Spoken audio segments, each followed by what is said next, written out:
as the sun began to set on the picturesque country village of Stone, North Hampshire, and the fields glowed in burnt orange. The stillness of the night was interrupted by the sound of metal on metal, crunching and echoing into the night. It was around 6:30 p.m., and 57-year-old Dennis Quinn was coming to the end of his long journey home from Glasgow, where he had spent the week working as an IT troubleshooter. As he disembarked the grueling M6 motorway, he felt a heaviness fall upon his eyes, but decided against resting, as he was only 15 minutes away from home.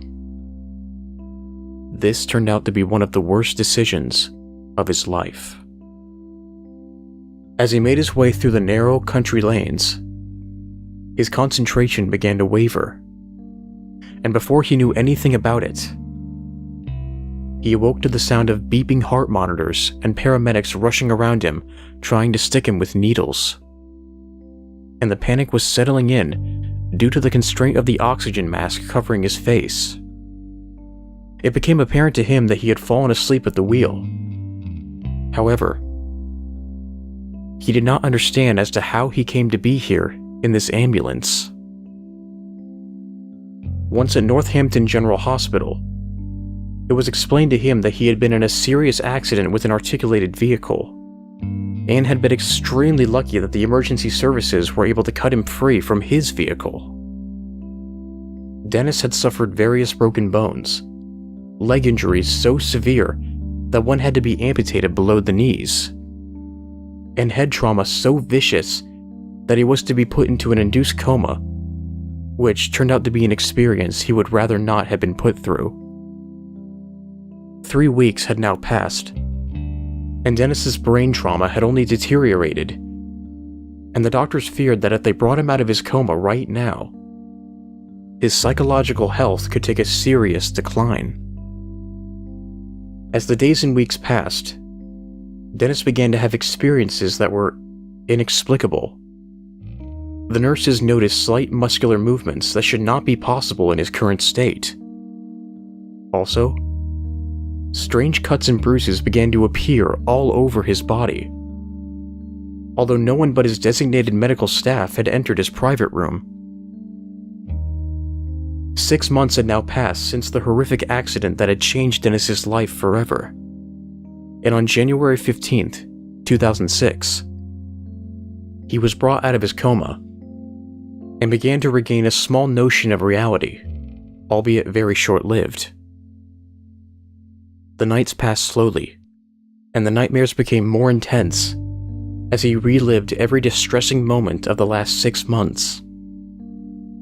His daughter Beverly was the only person he could explain to and confide in about what happened. And so, it began. Firstly, Dennis began to describe the reality of his nightmares during his comatose existence. It was as though I was being used for experimentations, held against my will, and every time I began to close my eyes, they were forced back open, depriving me of sleep for days at a time. He continued to explain the things he felt during this time.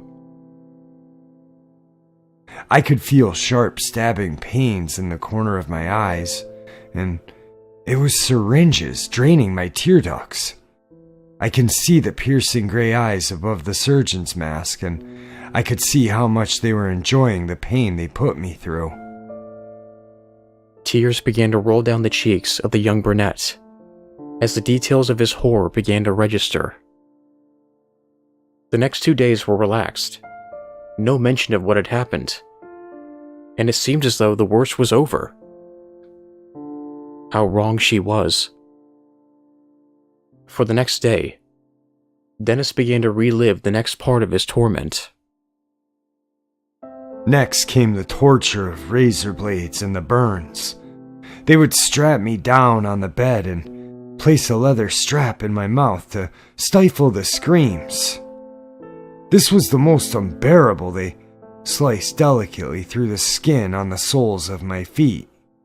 The pain was excruciating. They cut the joints under and between my toes, just enough to break the skin before dousing them in salt. He winced as he recollected the feeling. Then came the stubbing out of cigarettes on various parts of my body. Their favorite area was my groin and inner thighs. These are the least noticeable areas. But still, there was no explanation for the appearances of cuts and bruises on his body. And after looking further into it, it was noticed that Dennis had the remains of savage burns in the areas he had described. He went on to try and explain how these markings had appeared, even though in reality, no actual torture had occurred. Then two of my captors brandished hunting knives and proceeded to dissect portions of my forearms and calves to expose bare muscle and tendons. I passed out due to the pain, but they waited until I came round in order to continue my mutilation. Next was my stomach and thighs, careful not to cut too deep to allow me to live, but just enough to ensure my full cooperation and what they desired, even though I had no idea what that was or who exactly they thought I was. All Beverly could do was sit, listen, and watch, as her father became more and more distressed by what he was saying. The doctor suggested sedation, but judging by what he had already experienced, this was a definite non-starter. She sat by his bed, night after night, and as the nightmares came, she held his hand and comforted him, saying, "It's okay, Dad. I'm here. Don't worry. I won't let them hurt you." Finally, he came out of the account of how the bruising arrived. After all the torment he had been through, he recalled the beatings he received. Also, it was revealed as to who they thought he was and why he was there. Firstly, it was just torrents of slaps and punches before escalating to things like bats and hammers to the fingers. They broke all my fingers one at a time by hitting them with a ball-peen hammer. All I could do was scream, "What do you want from me?" and "Your soul" was the answer, but I had no intention of giving up the only thing that made me human and separated me from them.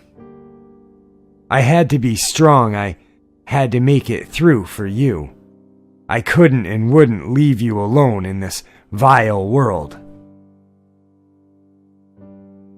6 weeks later, Dennis was released from the hospital and underwent both physiotherapy and psychotherapy in order to help with his ordeal.